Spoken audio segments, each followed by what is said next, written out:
had one message from my student, and she said that, well, while watching you, I have the hope that I will also find some work that I really love.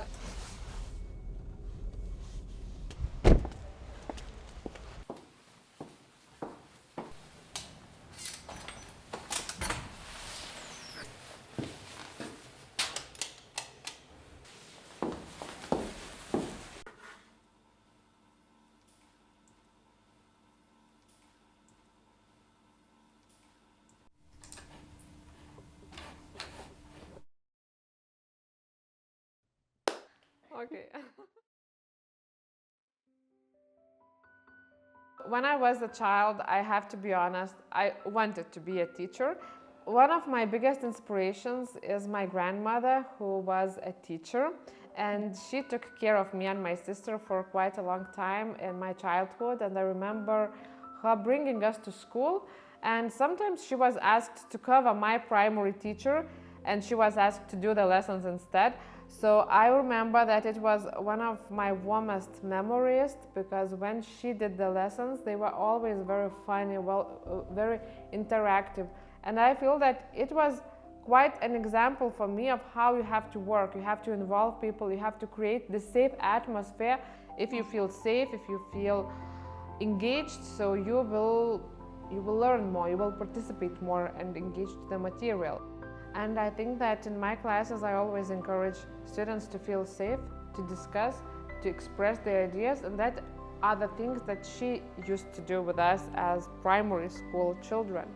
Maybe for me as a child, what was really interesting to see a person who really loves her work. So I think that for me, it was an inspiration of how you have to work. You have to put your heart into your work. Even though the preparation is quite the more intense part, the lecture itself, it's like the rewarding part for me, so like it's the fun part.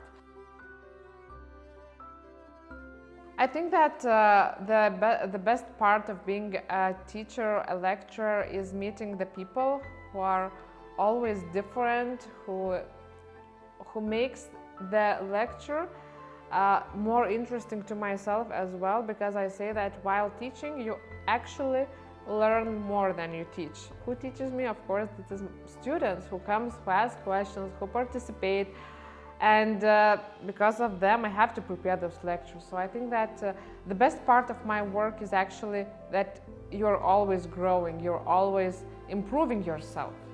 You can't be the same every day. You have to evolve, you have to change the material you use, you have to look for new ways to work with students, you have to use new methods. And also I must highlight that for me, teaching is closely related to being kind and positive person, because when you go to the lecture, and if you're let's say anxious about something, angry or sad, it's not going to be a good lecture, because it's the energy you are changing with people. So I think that for me it is very important to spread the good energy, to come with a good vibe and to feel happy about your life. I think that a good lecturer is the one who is happy.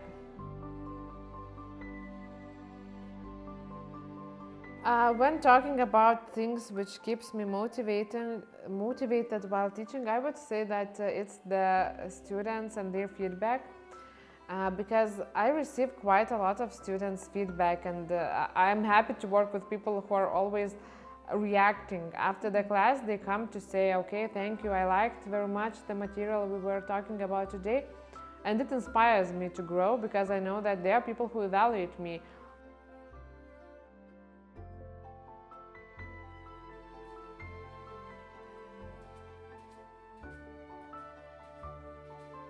Yes, I have this little toy that some students gave me a couple of years ago. So I'm still keeping it at my work desk, and every time I'm working, I remember them. But I think that the biggest reward and the biggest gift, however, is sometimes the smiles and the reactions that you see from the people. When you see that people are actually happy in the class, when you see that they're actually happy about the lecture that I give, that they're interested, that they pay attention, that they work for the assignments.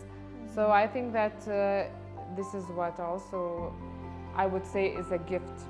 But also I remember, maybe it was from the first year that I was working, I had this international course, and I remember that one student, he was a very shy person, yes, but he was very nice, very friendly, and he was thanking me because he improved his public speaking skills at my lectures, and it was kind of a realization for me that during classes that students learn more than just what I'm teaching.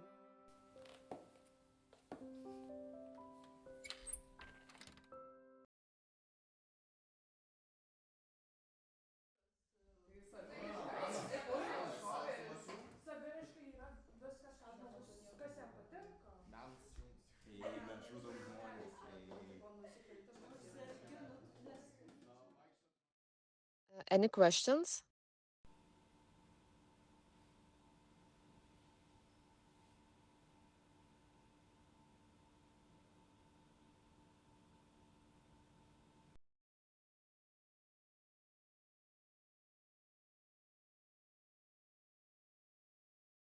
Sometimes actually I see students who come to class and I see that they are very tired, they are very low energy, and I'm really sad about that, and I think, okay, but how will you participate in this class?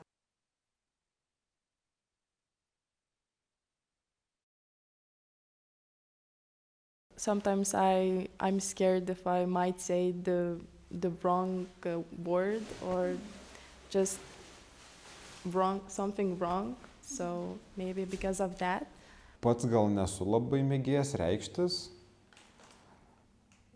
ir visą laiką norisi, kad kažkas gal kitas atsakytų, sakykime, už mane. Well, obviously, when the room goes quiet, people don't have the answers. Maybe because they're not paying attention. I think it's mostly just the fear of being wrong, which it's not a problem of the university, it's just a general fear that has been for most of my life.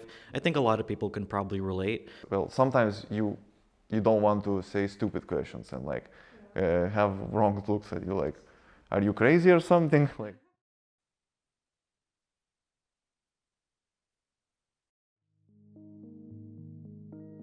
I don't perceive silence as necessarily a bad sign, because maybe they are still thinking, maybe they are still contemplating about that idea, but maybe today they are too shy to say something out loud. Maybe they don't feel brave enough to say their ideas, but maybe next class they will. When I ask a question and no one answers, of course, I'm still hoping that someone will say something, and if not, to be honest, I don't feel very awkward, because I know that it's not them who are not listening all the time, but maybe it's my question that was asked in the wrong way. So sometimes I try to reshape my question, to ask something in addition, or to give an example and say, okay, so what do you think? I think that the main challenge that today's teachers face is actually the attention span of the students, because they can't sit in one class for 1.5 hours and listen to one person. Because what I notice, if you speak too long in a class, students start doing something else. Maybe they start scrolling, maybe they start doing something in their laptops. But I think when students come to university, they actually want to be inspired, they want to see this authority, they want to learn something about themselves, they want to develop specific skills. So I think that I see my work more as a mission, not just to work, because I'm not going to just to work. I'm going to actually inspire people also. And I would say that at the same time, that feeling that I can inspire someone, it keeps me going and keeps me doing my best.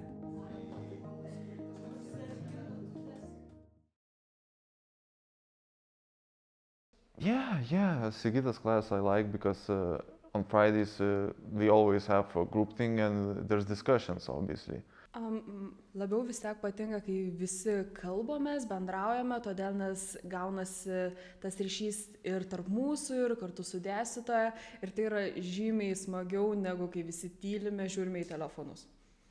Jo, iš tikrųjų labai ačiū už įdomias, įkvepiančias ir tikras paskaitas, nes tikrai labai daug išsinešam ir labai daug apmastom dalykų, pergalvojam ir tokios kaip jūs dėstytojas kitos nėra.